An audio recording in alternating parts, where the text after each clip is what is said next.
Okay. Welcome to the Women's March Canada podcast, making the equality of women in Canada the new norm. This is episode 44, and I'm Melissa Durrell. I'll be your host today. Women's March Canada inspires, unites, and leads the charge for the advancement of women across Canada. Really excited today for our guest. I can't wait to get to know her, and so let's get right into it. Our guest today is Rusul Alrubail. How do I say your last name? Rusul Alrubail. Alrubail. I've got it. Awesome. Now, she's a TEDx speaker. She's a social media influencer on education, inclusion, and equity. So tell me how you started. I watched your TEDx speech. It's amazing. But that's, it takes a while to get to that. So how did you begin your journey? Thank you so much for having me, Melissa. I think this is a huge honor. I love Women's March Canada. I've been in touch with the executive director since last year. We actually met at a feminist forum. Awesome. As you would, right? Right. And I think what you guys are doing is so amazing. How did I get into this work? To be honest, I can't pinpoint exactly the time where, I think it started when I started writing and publishing online. I was an educator at Seneca College, a professor, and I taught English and literature. And when I moved outside of the college, I left the classroom because of the contract faculty upheaval where they got rid of contract faculty. Mm-hmm. So it no longer worked for me as a mom of two. Mm-hmm. And so I decided to focus on my own professional development at the time. And I delved into online writing, which was a really new kind of area for me. I had no idea how to explore it, but luckily I found this, what they call it, a PLN, a professional learning network online on Twitter. And I joined. And I had access basically to thousands of amazing educators who give you feedback and tell you about their journey experiencing online writing.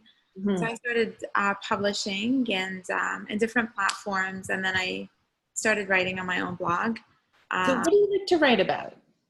I started initially writing about professional development and things that I would do in the classroom, things that I tried and tested. And then slowly I started delving into issues that kind of were really close to my heart. And that kind of took me a while to get into, but I started talking about inclusion and equity, specifically around racism, mm-hmm. and discrimination and all the practices that we could do as educators for us to, create a safe environment for our students. Now, when we're talking about students, are you talking from all ages, sort of like kindergarten to university? Because you were really focused on college, right? So more, right. Yeah. Right. So I started writing, focusing on college, but then I kind of, my writing, I think, reached a wider audience from K to college, I would say, okay. Because a lot of the strategies, you can basically use it at any type of classroom. Inclusion and equity is something that is that everyone can relate to. So I did write for K to 12 audience, but also for higher education as well. So break it down. What should people know about that? I mean, so many of there's, as educators, you've got this small little clique, and you all kind of speak the same language. But then there's this whole wider audience that we really need to understand what you're talking about, because you're teaching our kids, right? So how do we make that connection? Talk to me about that. Well, it's so interesting right now because for me, moving out of education and moving into kind of the parent side, now I get, I guess, a bit of both, which is great because, as an educator, you have a different perspective, but then from a parent's perspective, you also have a different perspective on what kind of should go on in the classroom, or inclusion and equity for that matter. And now as an entrepreneur focusing on Parkdale Centre, it's again a different perspective on inclusion and equity. Regardless, it is, about the human factor, about building that circle of empathy, or raising awareness about humanizing basically your space wherever you are in. So whether it's the classroom or whether it's the home or whether it's Parkdale Centre as an entrepreneur, our spaces and how we create those spaces, essentially at the end of the day, we need to focus on helping people to, build that empathy, kindness, respect, tolerance. I think they all have shared values. So this isn't new, but it's really something new that we're talking about, right? Like it's probably something we should have been more thoughtful about in the past. Why do you think now we're having that sort of the more in-depth conversation around it? Right. It's interesting because I guess racism and discrimination has historically existed, but right now we're having these conversations about it, and I'm happy that we are. I think part of it is our political climate, what's going on, especially with the United States election and Trump coming into power 2 years ago. I think that really shifted the narrative and showed people that, this is serious, and it's not something that's not just systemic racism, but this is actually now like overt, in your face, and we need to do something about it. The other thing that I think has changed is that many people are coming out and being courageous to speak out on these issues that matter to them. For example, like I said, when I started my journey, it really took me a while to actually start talking about these issues that are impacting me on a day-to-day basis. And so it takes kind of a bit of time for us to gain that courage, but more importantly, it's about having that network, the supportive network, where you're able to have an opinion, voice your opinion, and then be heard. And so right now I'm seeing, for example, social media allows us to have that avenue where you have a network, but also your voice can be heard literally by anyone. And I think that shifts a lot, and the conversation kind of becomes broader. I love that idea that, especially with social media, that you can reach a wider audience and you get that voice out. As a female, as a politician, I find that oftentimes it can also be a very negative place on social media. So I'm wondering how you bridge those two. Navigating the social media space is so often kind of confusing, but also a conflicting aspect. I think sometimes for me, being on social media, it's I try to focus on my direct network that I mentioned to you.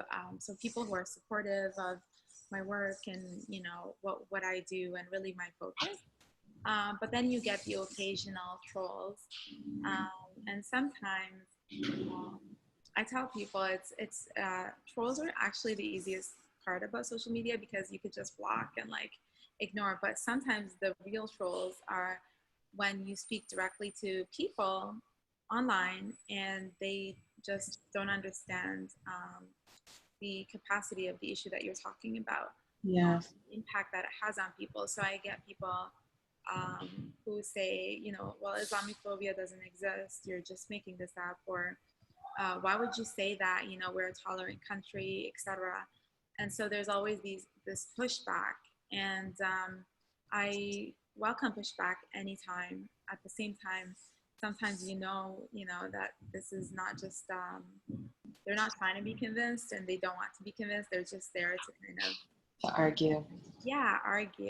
And so for me, how to navigate that, it's a little bit more of either knowing when to step back and just kind of have that personal space, take time away from it. I think it's so important. For me, especially talking about when we Islamophobia, it's, as a woman, I feel like part of our job now is to back each other up. That whole idea of everyone's kind of pulling each other up one at a time. Do you feel that you're getting support from women, or both women and men, or how are you seeing that happen? I'm finding that as I started Parkdale Centre right now, I'm finding that... Actually, let me stop you there, because I want to hear more about that, but I want to explain what Parkdale Centre is for the rest of the people who are listening. So I opened up a center for innovation here locally in my community in Parkdale. For those of you who are listening in Toronto, you might be aware of the neighborhood. The neighborhood is very kind of, it's shifting because of gentrification, but it also still contains about 38% low poverty rate. And so when I moved here, I felt like there's no access to the innovation economy here in the community. And I felt like there needs to be a space for that, for entrepreneurs, professionals who can have access to these skills and mentorships and tools. And so I opened up a space a month ago. It's been in the works for over a year now. But yeah, since we've opened, it's been so interesting seeing that many more women come into the space looking for that safe space, but also looking for the support in terms of starting their business or gaining access to skill sets to advance in their careers. Wow. And I think part of the reason many women are coming is because they hear it's women-led. And so that kind of, they gravitate towards that. I'm really happy about it because it shows how much women's network is needed. And so creating that kind of safe network where we can talk about our, not just wins, but also failures and what we can do to move forward, I think is really something that's lacking in a lot of the spaces. Yeah. How many people do you have working with you now? We have about 5 employees. Amazing. Yeah. And so what are the kind of things, I mean, it's funny, you left teaching and now you're sort of back teaching entrepreneurship. Is that essentially what you're doing now? Essentially, that is what I'm doing. It's so interesting. I left teaching and now I'm going back into it. And the funny thing is we always talk about, the future of education. I think that's where we're at, is that, you can have access to skills and knowledge and education without having to go and pay. I went to university and I paid, at the end, it was like $30,000 in debt, right? Yeah. I'm currently not using my degree. Right? I have a journalism degree, so I totally hear you loud and clear, yeah. Right? So having access to that knowledge is, you don't need to pay that much money to be successful in life. And I think that's what I'm hoping that we can accomplish, is that giving access and pathways, basically career pathways, so that the community and also beyond the community, they can have direct pathways to career opportunities in the innovation economy here in Toronto, because it's so thriving. And I think that there's so much hidden, diverse talent that is often left on the margins. So when you talk about Islamophobia, is this something that you discuss within your organization? Are you seeing more people come in that want to either find a safe place where they can start their businesses and feel, I mean, I don't want to put words in your mouth. What kind of people are coming in to work? Yeah. Start their business, accelerate in their career. We're getting a variety of people. A lot of them are people of color. Many of them are women as well. And many of them have been traditionally kind of pushed to the side. Or the other day I had an entrepreneur here, and I was talking to his wife, and she said, they don't take us seriously. And I think that's what's so important, is that oftentimes as an entrepreneur a few years ago, when I worked on my own product, that's initially what pushed me into entrepreneurship. I worked on something called the Writing Project. It was a student publishing platform for students. Yeah. And while I was working on it, I felt like there was just a lack of support in terms of, mentorship and in the innovation space. We were based out of CSI, but I really wasn't able to see how I can grow my product in the Canadian economy. And why is that, do you think? Like, I mean, you've got a good product, you're a smart woman. So what's the barrier there? The funny thing is, her words resonated with me. She said, they don't take us seriously. And that really stuck to me, because every time I've approached mentors and investors, they don't take you seriously. the funny thing is also the product took off in the States. And so that's how I started doing my speaking and keynoting, because many educators started inviting me out to speak about student voice. And I think here in Canada, we're a little bit more conservative when it comes to allowing educational tech in the classroom. That's another flip side of things.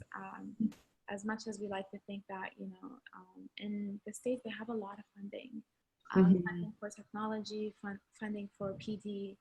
And so here in Canada, it's a little bit different. So it's harder to get into these spaces, definitely. And you need the right support for it. Well, good for you for seeing such a huge problem within entrepreneurship and then trying to figure out how you could solve it. What's your runway look like? I'm currently working on, we go by quarter by quarter. And, my day-to-day is kind of reaching out to partners, looking for funding, and looking for more people who are aligned with our mission, and try to create programs and hiring opportunities. So it's been a busy month so far, but I keep hearing that September is going to be a lot busier. So fingers crossed, right? The official start of the new year, kind of, right? That's sort of how people look at it. Well, it's really exciting to hear about it. I'd love to talk to you a little bit more about Islamophobia, because it's always it's something that I'm really interested in, especially as sort of that from that white woman's perspective, because I do find that there is I don't know how to help, or if that is help, or if there's anything that we can do as women to help other women into leadership roles, or what we need to be doing. And so I guess I'll just leave it at that. Yeah, I think it's funny because when you say Islamophobia, right away people think of direct racist acts, and that's true. That's what the term kind of conveys. If, for example, someone yells at me on the street and they're like, "Hey, go home," that is Islamophobia because they notice my hijab, right? But then there's also these systemic kind of problems that you mentioned. As women, how can we help other women who are racialized, who are visible, and providing them with a safe space? I think a lot of it has to do with it takes bravery, obviously, to speak out on these issues, but I think we should start with little things like giving opportunities to women. For example, a simple thing like doing a podcast with people like myself and raising their voice. I think that's a good start. The other thing that I would do is like amplifying their voice in different ways. If, for example, you're at a conference, have somebody speak on these issues, or speak on her area of expertise. She doesn't have to speak about racism or Islamophobia. She can just speak about, like, for example, entrepreneurship and innovation. Education. And I think that kind of helps to dismantle some of the stereotypes that people have. For example, they'll see her as for her own capabilities as opposed to just like, a person wearing a hijab, right? And definitely offering support, networking, inviting them out. It's funny. I mentioned the other day I was talking to someone and she said, inviting people out to dinner, I think that really helps. For example, when Ramadan happens and there's like fasting, many of us invite other people over to kind of get to know them. And someone said, well, now I need to go out and find some Muslim friends to invite. And I told her, this should be natural. It's not like you have to go out and like seek Muslims, but, just basically creating that safe space within your network at your work. If you see anyone, reach out and have that conversation. I think it would be a good start.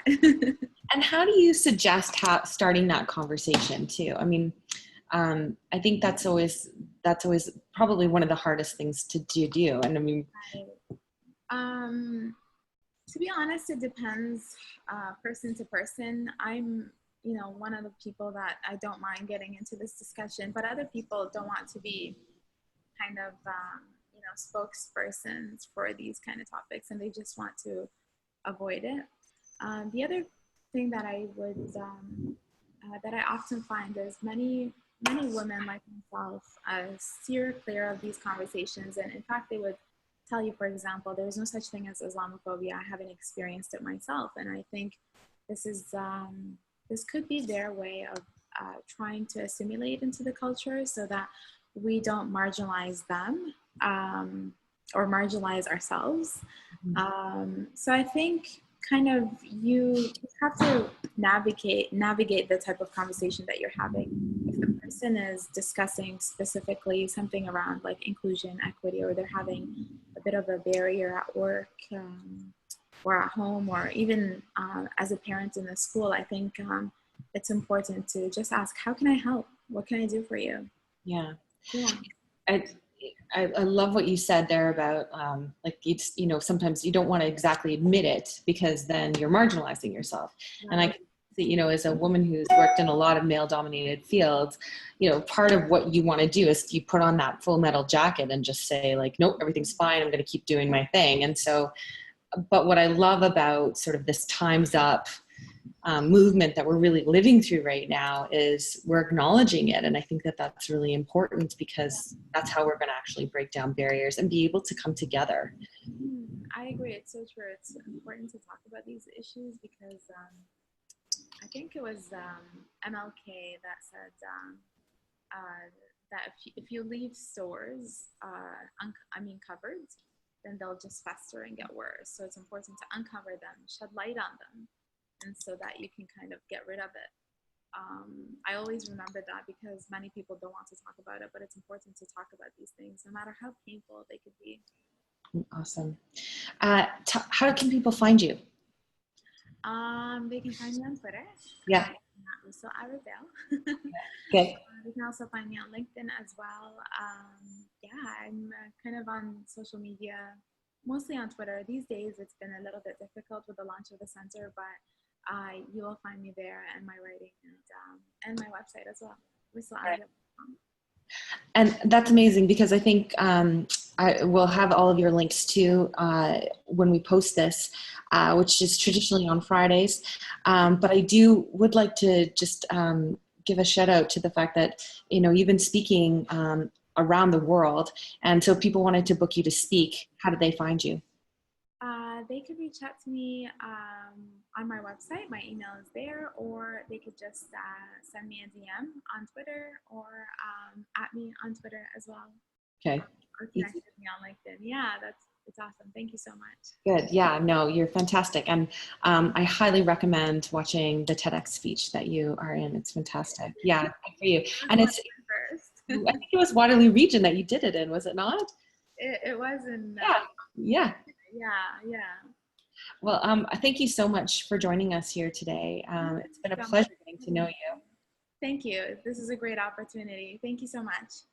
And thank you to everybody who tuned in to listen. Your comments are welcomed and they're encouraged. Please subscribe to our Women's March Canada channel and receive updates every time we upload a new podcast.